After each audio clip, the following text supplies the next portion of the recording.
সম্প্রতি দক্ষিণ মুম্বাইয়ে নিজেদের বাড়িতে একটি পারিবারিক অনুষ্ঠানে বিরিয়ানি খাওয়ার পর তরমুজ খেয়ে খাদ্যে বিষক্রিয়ার কারণে এক দম্পতি ও তাদের দুই নাবালিকা কন্যার মৃত্যু হয়েছে বলে সোমবার পুলিশ অভিযোগ করেছে। মৃতরা হলেন আব্দুল্লাহ, তার স্ত্রী নাসরিন এবং তাদের দুই মেয়ে জয়নাব ও আয়েশা।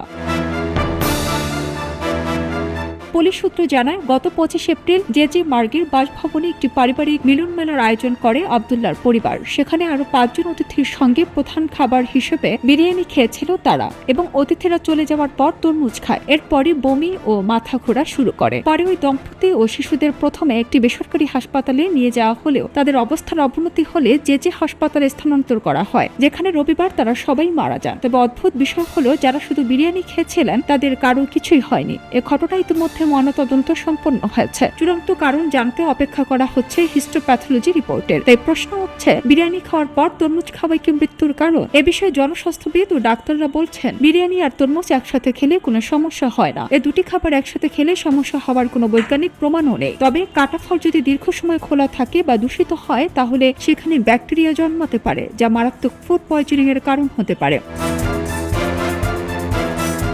তাদের মতে খাবারের ক্ষেত্রে সবচেয়ে গুরুত্বপূর্ণ হলো হাইজিন। ফল কাটার আগে তা ভালোভাবে ধোয়া, পরিষ্কার ছুরি ব্যবহার করার পাশাপাশি কাটা ফল বেশিক্ষণ বাইরে না রাখার পরামর্শও তাদের। তাই পুষ্টিকর এই ফল নিয়ে ভুল ধারণা নয়, বরং শরীরকে সুস্থ ও সুন্দর রাখার জন্য সিজনাল এই ফল খেতে হবে। সেক্ষেত্রে পরিষ্কার পরিচ্ছন্নতা ও নিয়ম মেনে খেতে হবে, না হলে সামান্য অসতর্কতাই হতে পারে বড় বিপদের কারণ। মুম্বাইয়ের ঘটনাও হয়তো তেমনই কোনো অসতর্কতা। এটি কোনো খাবারের ভুল কম্বিনেশন নয়, যা হয়তো পরিষ্কার হবে তদন্ত রিপোর্ট হাতে পেলেই।